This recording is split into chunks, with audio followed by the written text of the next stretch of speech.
கும்பகோணம் பரஸ்பர சகாய நிதியகம்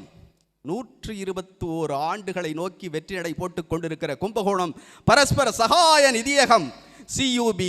RA complex and Anusuya real estate, Hosanna construction, Sivamani traders, Sri Karthik physiotherapy, Dasarathi TVS, Giri Hindu மையம், Meera maternity and fertility hospital, Tamil Paal, Vinayaka catering, இத்தனை நல்ல உள்ளங்களும் மாணவர்களை, இந்த மண்ணின் மாணவர்களை தமிழ் புத்தாண்டு அன்று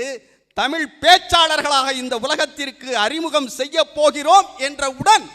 இங்கே அத்தனை தமிழ் சான்றோர்களும் உதவிக்கரம் நீட்டினார்கள். அதுவும் இந்த தொகுதியின் நாடாளுமன்ற உறுப்பினர் அண்ணன் எஸ் கல்யாண சுந்தரம் ஐயா அவர்கள் இந்த மாணவர்களை எப்படியாவது தமிழ் கூறும் நல்வுலகிற்கு ஒரு சிறந்த